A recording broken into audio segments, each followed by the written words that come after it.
Thanks for being here tonight, Paul. Yeah, thanks for having me, guys. Awesome. So we're going to start off a little different night. Paul has some commitments he has to get to, so really thankful that he was able to take a little time with us here tonight. Just want to talk. For those of you who don't know, Paul actually grew up here in St. Louis area. Tell the boys they'll be very interested. All these guys are young youth hockey players. Almost every one of them. We got 100 kids here. I think 95 of them are from the St. Louis area. Tell us about, did you always have a dream to play NHL? For those of you who don't know, Paul's dad played in the National Hockey League as well. Tell us about your youth hockey and where you played and all that. Yeah, for me, I moved to St. Louis. I was after my second grade year, so I was still young, just getting into hockey, and then I came out here. First couple of years, I played at Creve Coeur. There was Creve Coeur Comets now. I think it's changed now. Yeah. Played there. Just enjoyed it. Just have fun with it.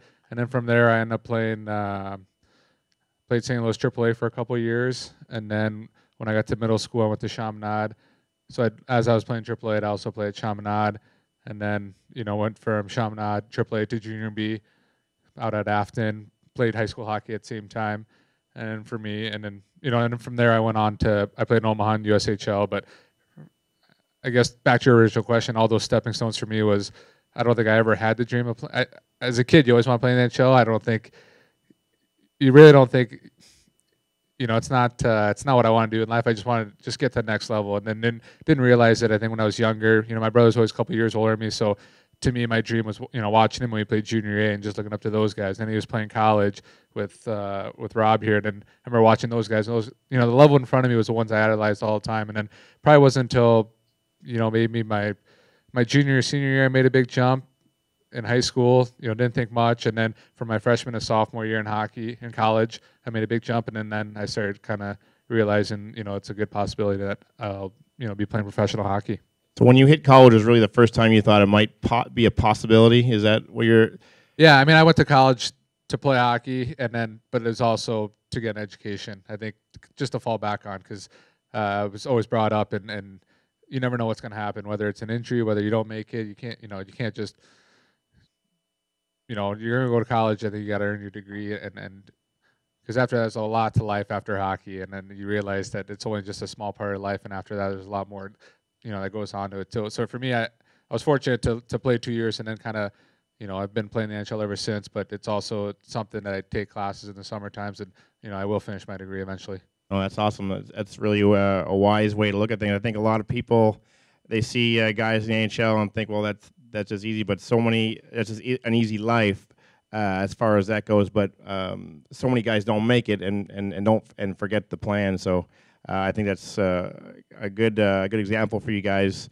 You dream about hockey, but you got to plan for all potential outcomes. And so really neat. So you were drafted by the Colorado Avalanche, and second round, correct? So when you went there, your first year, tell us about your first NHL game, and I'm not sure when you got your first NHL goal. Tell the kids about that experience. Yeah, so my first NHL game was so we had preseason games, and when I was in Colorado, we played Dallas, Detroit, and I don't even know who else we played in preseason. I played every preseason game.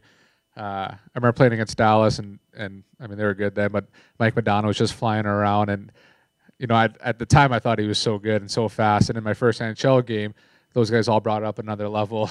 So I think it was really eye opening for me. But first game was against Dallas at home. I just something you never forget. I remember my parents were there, and my parents don't come out to a lot. They'd rather watch on TV. It's a lot, they've been through a lot of hockey games. So for them, they'd like sitting on the couch and watching on TV and stuff like that. So that was a cool experience. And then my first goal was, it wasn't for a while. It was probably like 8 or 9 games in. We were playing in Montreal, and I was born in Quebec. So, my dad played in Quebec for so many years. So the big rivalry was against Montreal. So, to me, it was like kind of a second homecoming. That got a lot of media attention just because of who my dad was, just being born there, and that was where I got my first NHL goal. So it's always special. So was the scoring in Montreal. That's one of the most amazing places to be. And as most of you know, I'm from Montreal, and for me, that would be a dream for sure. So how did you score your first goal? I'm sure it was top shelf and all, but why don't you tell us a little about it? Honestly, all my goals are from like 2 feet away. So how did I score? I think I had it was either a rebound or a 2-on-1, but I just remember Wojtek Wolski and Milan Hajduk were the ones who assisted on it. But I think Wolski was so goal hungry all the time; he'd always go to the net. So I shot it, and then he almost celebrated like he scored. So I actually thought he scored at first, and then realized it was my goal. That's awesome. Oh, that's great. So you spent, if I remember correctly, was it 8 seasons in Colorado?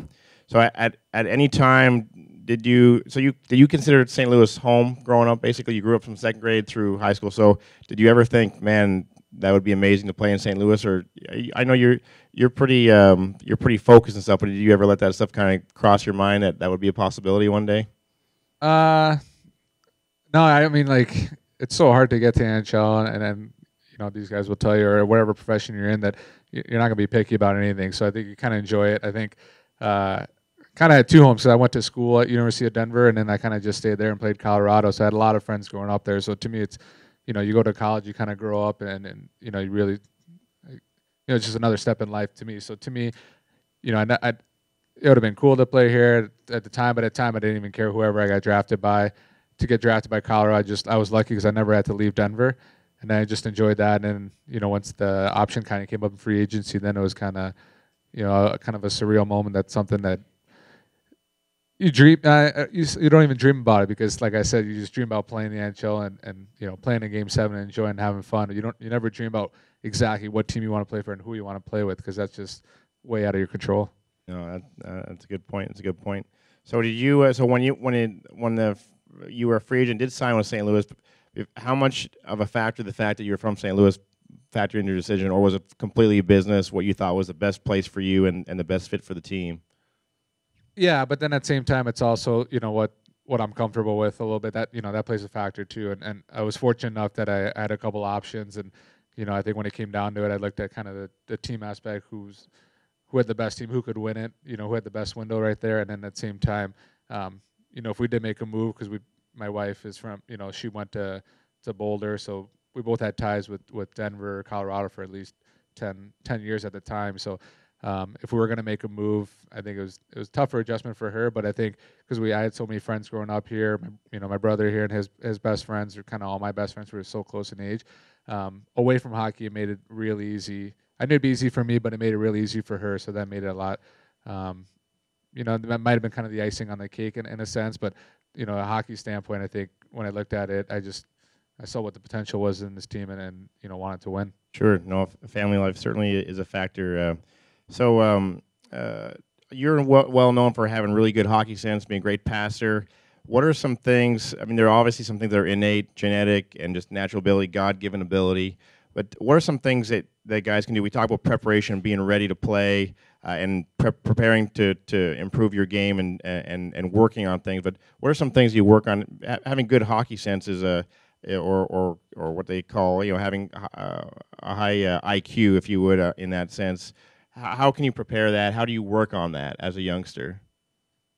I don't know. For me, I think it's always just doing the little things. So if I do have that, if that's something that's God-given or passed down genetic, then I'm fortunate to have that. But then I also want to work on the other things that are the best part of my game. So to me, I've always been kind of a passer. I'm always looking to pass. So like my first 2-3 options are pass, and then if I have to shoot, I'll shoot.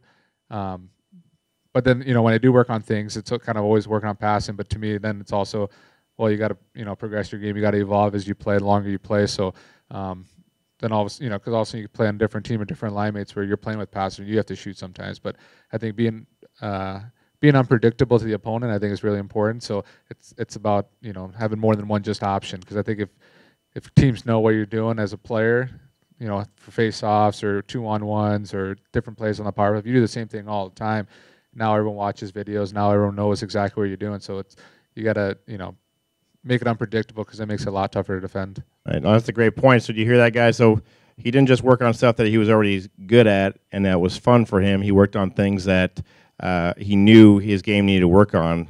A lot of times we always want to turn the same way, right? Our strong side. And Mike Zook was talking about that on the ice today with the group we were on with. You got to be able to work on your weak side more, so that when you get to the higher levels, that you you get viewed as a player who doesn't have a weakness or a weak side or a weak thing. So that's a great point. So as far as I know, you've been involved with you've been actually been to the HMI camp in Colorado. You were a chapel attender in Colorado as well, and here in St. Louis. Tell us how chapels, what they do for you. How do they help you be a better hockey player and a better person, or how have they impacted you? Yeah, I think for me, I think when your life gets so busy sometimes that you think you don't have time for a guy, you think you don't have time to do this or do that, and I think it just puts everything in a different perspective. It kind of almost lets you relax a little bit and realize what's important in life. And yeah, I'm playing hockey, but if it wasn't for God, I don't have good health. I'm not different. I'm not put in this position or that position, or if I'm not raised by these people. There's so many different factors. I realize how lucky I am, and I count my blessings every day. So to me, it's just, my dad kind of harped on it all the time, went to church all the time, once a week growing up. And then when you're playing hockey, you're traveling a lot, then all of a sudden, you're playing games on Sundays, or you're traveling on Saturdays or Sundays, you might not be able to go to church, or I might not be able to go. So for me, it's whether it's meeting with you once or twice, once a week or every other week when we have such a busy schedule. I think it just kind of relaxes us a little bit. I think too much of our lives, I don't know now, as you get older, everyone's so worried about the little things, and everyone just focuses on this and that, and sometimes you put too much stress on this, and you realize there's way more to life than just hockey. And I think the chapels kind of give you a better understanding of that, to be thankful, to be grateful for what you're doing, where you are, and to realize that you didn't do this yourself. You had a strong support group around you, and the stronger that support group is, the farther you're going to go in life. Yeah, no, that's great. We've talked about having an attitude of gratitude, and Paul just made a great point. You don't just accomplish everything yourself, and we talked about having a relationship with Jesus Christ. We can't work to have that. That's just something to be. We accept God's gift, and we're thankful for that. And my conversations with Paul over the years, he does have such a great perspective. It's not always about the one little thing. He sees the bigger picture, and I've always appreciated about that about you, Paul. So thank you for that. We're gonna let you go here in just a minute. Just one last thing, if you would share with the boys what would you recommend to them if they want to be the best hockey player they can be, the best person they can be? How do you recommend they go about it? Not on a micro level, but just on a big picture level. Which, like I said, I've always thought you've had a great view of things from that level. What would you recommend to them as a day-to-day basis? What is it they should be focusing on? Gee, that's a tough question. 30 seconds or less. I think please, when you Paul. said on hockey, I think sometimes you gotta get out of your comfort zone, and not being afraid of failure. I think too many times everyone's worried about failing or making a mistake or falling or not catching a pass or not being able to one-timer, and you think you're letting so many people down, but it's just it's one little play, and then you forget about it and you move on. And I was reading something the other day, when things are tough, everyone's going to fail no matter what, whether it's in a summer hockey game, whether it's in school, or whether it's Game 7 of Stanley Cup playoffs and people are watching. But you get up and you keep going. You never quit, because I think you don't have a regret in 10 years where you're like, oh, I wish I could have done something about it. You get up, you keep going, and then 10 years you're never going to remember that little moment. Because in one sense, all these moments make you stronger as a person, make you stronger as a player. So we have it too. Ask anybody as you get older. Is there's certain things I'm uncomfortable with on the ice as well, but you got to do them all the time in the summers, and the more you do it, the more you fail, then the more you get more comfortable doing it, obviously. No, that's great. No, I really appreciate that. We talked. I love to share about Colossians 3:23. Whatever you do, work at it with all your heart, as working for the Lord, not for men. And that's the no regrets verse in my life. If you do that, the results, if everything you're doing is to the best of your ability to glorify God, then you have nothing to regret. All right, Paul, really appreciate you spending some time with us today. I just wanted to mention too, I know you're a free agent. You said you scored your first goal in Montreal. I heard they have room for a center there. It's a great city. It's great people. But no, I'm just kidding. But no, thanks so much for taking some time today. And guys, let's give a big thank you to Paul for bringing it today.